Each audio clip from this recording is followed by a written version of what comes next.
अपने अपराध की जैसे हम दूसरे से क्षमा चाहते हैं, क्या हम दूसरे के अपराध होने पर वैसी ही क्षमा अपने भीतर भी धारण नहीं कर सकते? बस इतनी सी बात पर विचार करना। और यदि ये विचार हमारे भीतर बहुत गहराई में आ गया तो फिर दूसरे के अपराध ही नहीं दिखेंगे, और अगर कोई अपराध भी करेगा तो हमारा मन हम गंदा नहीं करेंगे उसको लेकर के। कोई हमें गाली दे, उसने तो अपना मन पहले ही गंदा कर लिया, मेरा क्या बिगड़ा? मैं अब बिगाड़ना चाहूं तो बिगाड़ सकता हूं अपना मन। बताइए, किसी ने गाली दी तो उसने अपना मन खराब किया या कि उसने जबरदस्ती हमारा खराब करने की कोशिश की? हम नहीं खराब करें तो हम कह दें उससे कि देखो गाली दे रहे हो लेकिन हम कुछ आपको रिप्लाई नहीं दे पाएंगे, क्षमा करना आप। हाँ, वन साइडेड चलेगा ये, आपको जितनी देना हो दे दो, हम तो कुछ बोल नहीं पाएंगे। आप अगर ये सोच के आओ कि मैं भी आपको गाली दूंगा तो वो मेरे से हो नहीं सकेगा, मैं हाथ जोड़ लेता हूं आपके, और देना हो तो 2-4 और दे लो। बहुत मुश्किल पड़ेगी सामने वाले को भी, लेकिन ये बहुत कठिन है। आसान तो ये लगता है कि चाहे जितनी कह लो और फिर बाद में आई एम सॉरी। आसान तो ये लगता है, नहीं, चाहे जितनी सुन लो और उसके बाद भी मन को कलुष नहीं होने दो। ये है हमारी अपनी सोच। क्षमा वाणी के दिन होनी चाहिए। दूसरे को कितनी गाली दे दूं ये नहीं, दूसरे से कितनी सुन सकता हूं मैं, इसके बाद भी मेरा मन मलिन नहीं होएगा। आज उस निर्मलता का दिन है। क्या इस तरह हम क्षमा वाणी मनाएंगे? हमें मनानी चाहिए इस तरह। जिन जिन के प्रति हमारे मन में कलुषता है उनके प्रति हम अपने मन की कलुषता को आज धो देंगे।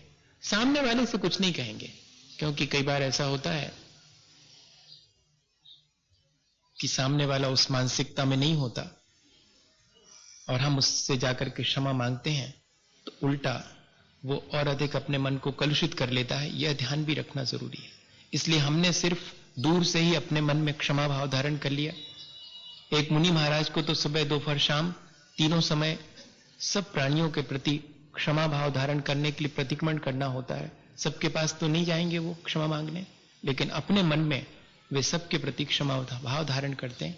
ऐसी भी स्थिति हमारे जीवन में सबके बन सकती है कि कभी अगर किसी व्यक्ति के प्रति अपने मन में कलुषता आ गई हो तो उसको अपने मन से तो निकाल देना, सामने वाला जब निकाले तब निकाले। जीवन भूल का इतिहास, भूल क्यों अपनी कही थी, भूल क्या ये भी नहीं थी, अब सहो विश्वासघाती विश्व का उपहास। ठीक होगा पथ समझकर मैं रहा चलता उम्र भर, किंतु पग पग पर बिछा था भूल का शलपास। जीवन भूल का इतिहास, काटती भूलें प्रतिक्षण, कह उन्हें हल्का करूं मन, शीघ्रता में कर लिया पर शत्रु पर विश्वास। जीवन भूल का इतिहास। इन सब बातों का ध्यान रख करके और फिर हमें कोई स्टेप क्षमा भाव धारण करने का उठाना चाहिए, क्योंकि सामने वाले की मानसिकता हम नहीं जानते कि वो वैसी क्षमा भाव धारण कर पाएगा कि नहीं। इसलिए सबसे पहले हम उससे क्षमा भाव की अपेक्षा न रखें, हम सबसे पहले अपने मन को निष्कलुष बनाएं, सामने वाले को अवसर दें कि वो हमारी निष्कलुषता और निर्मलता से प्रेरित होकर अपने मन को भी हमारे प्रति निष्कलुष बना ले।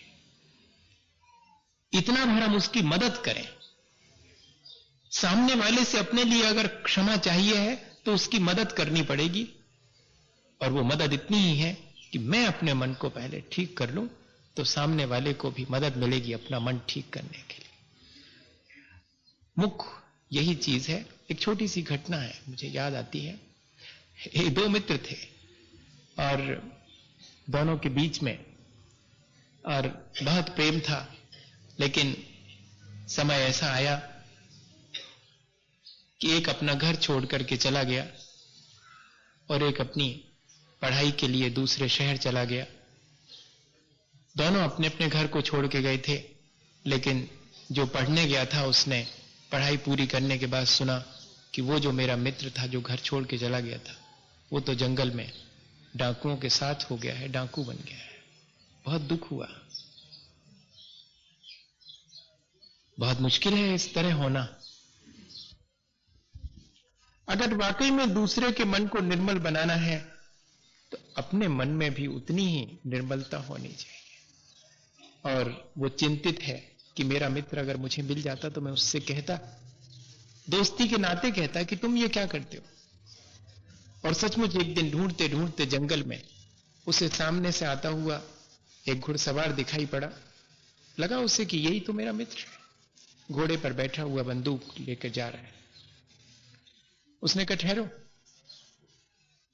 मैं तुम्हारा मित्र, तुम्हें याद है या कि भूल गए? और तुम ऐसे कैसे हो गए? ये ठीक नहीं लगता तुम्हें।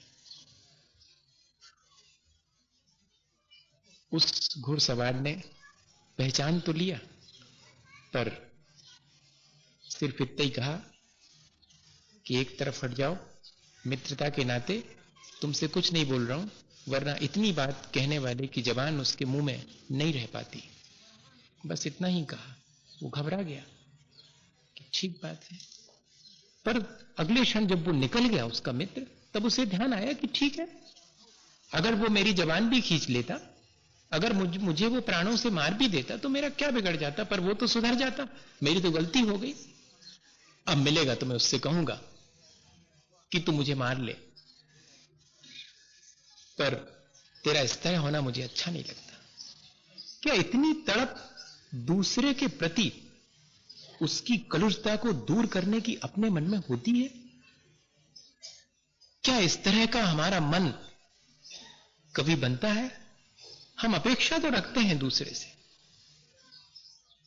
लेकिन क्या दूसरे को भी हमसे ऐसी अपेक्षा नहीं होती होगी? कौन शुरुआत करे? सब एक दूसरे का इंतजार करते हैं। जब कभी कहीं किसी से कोई गलती होती है तो क्या सहर्ष स्वीकार कर लेते हैं आगे बढ़कर के? कोई नहीं करना चाहता, सब दूसरे का इंतजार करते हैं कि अगर आप थोड़ा झुकेंगे तब मैं झुकूंगा।